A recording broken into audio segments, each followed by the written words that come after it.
Brain fog. I see it in my office every day. In fact, some people come into my office and they can't sit through a consultation for 30 minutes without losing focus or forgetting what I even said.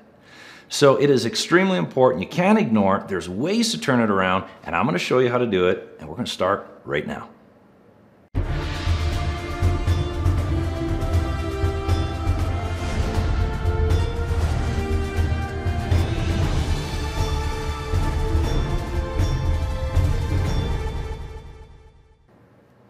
Well, hello everybody, I'm Dr. Glenn Harrison, and welcome to this segment of Why. This is where we take just a few minutes to answer some of the most common health-related questions that I see in my office every day. If this is the first time that you're on this channel and want to learn more natural strategies on how to turn your health around, how to improve your health, and not only improve your health, but how to understand and get some answers on why you have a disorder or condition, make sure you hit the subscribe button and the bell notification so you don't miss anything, because we're going to be throwing out more and more content over the next weeks and months going by, and it's going to help you. So, brain fog.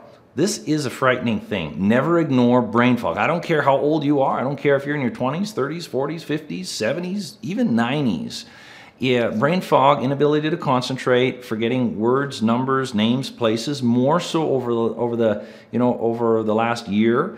Don't ignore it. I think of brain fog as an early warning light, or I should say a check engine light on the dash of your car. If that light is coming on and you put your hand over it, you put some tape over that light, I know people have done that, you cover it up and you just keep driving your car, what's going to happen to your car? Well, engine's probably, something's going to happen. That's the same thing with your brain. That's an indicator that your brain is being damaged. And there's ways to prevent it, because your brain is the most important thing. So it's not normal. So what do? Well, the brain needs three things. I've talked about this in other videos, and I'm going to do it again. First and foremost, you have to give the brain what the brain needs. One, it needs stimulation. Now, there's three forms of stimulation that the brain needs. There's physical activity. The second form of stimulation is social interaction, not social media, that's social withdrawal, social interaction, communicating.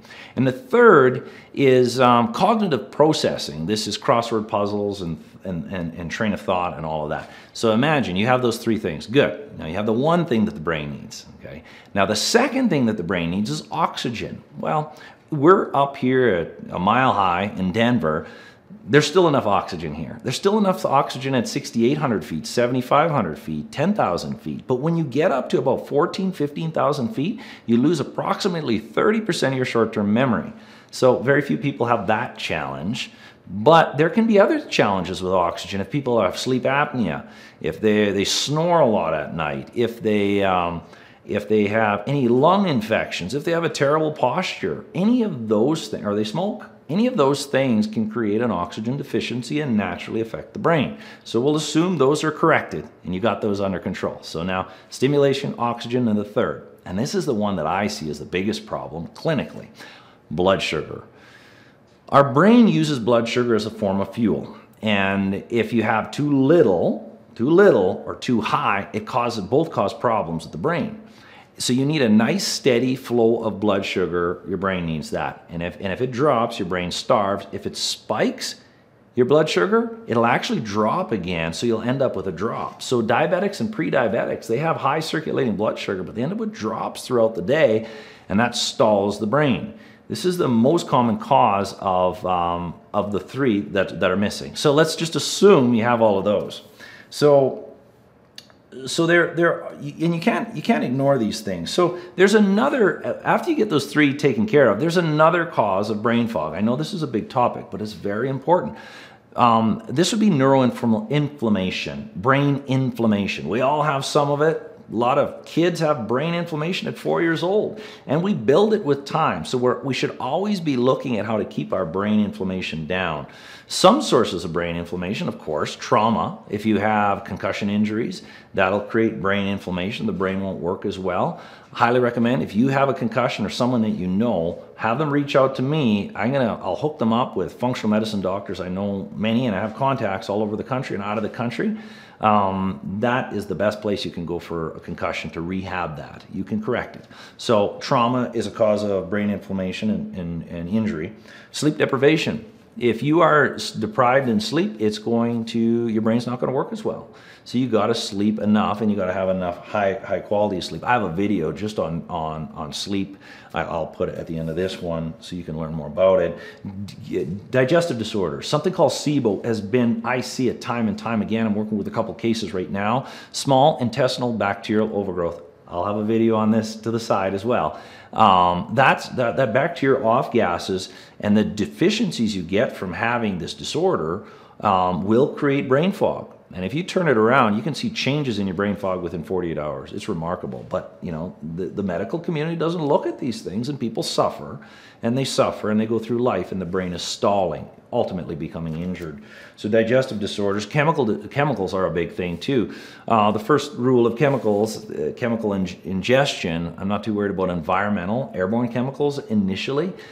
Focus on the things that you can control, and that's what you eat. Processed foods and sugars, those will both cause problems with your brain. So make sure you just eat real food and do everything you can to get down the sugar, and there's strategies with that. And I'll have a video on sweet cravings and how you can turn that around at the end. So there's a lot of content in here. Now, once you get those three things of the brain, the stimulation, the blood sugar, and stimulation, blood sugar, and oxygen, you get that taken care of. And then if you have any traumas or any of that, and you clean up your diet a little bit, get rid of processed sugars, and and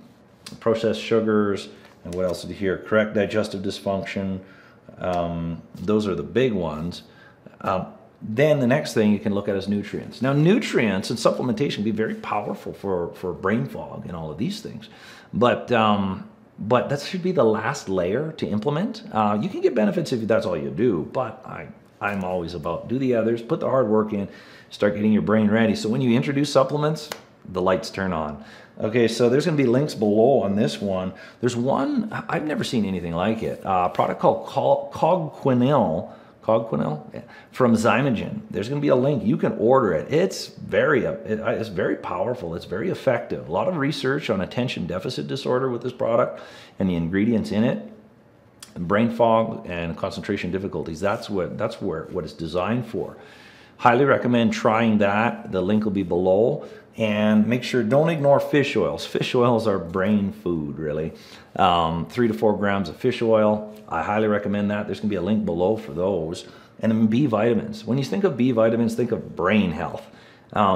There's many B vitamins, but a B complex, I'll have a link below, that is very, very effective. So if you cover all those bases, you can turn around brain fog and start feeling better. And take a look at the 2 videos beside me. There's going to be the one on blood sugar and supplementation and things like that. That's going to help you out. And look in the comments below, because all this information is going to be there. So with that being said, I'm Dr. Glenn Harrison, and I hope this was helpful. Share it with friends, family members. Don't ignore memory problems. I don't care how old you are, how young you are. You can turn them around, and we can work with anybody in the country and out of the country to turn this around so it doesn't turn into things like dementia and Alzheimer's. So with that being said, I'm Dr. Harrison. I look forward to talking to you next day. Have a great day.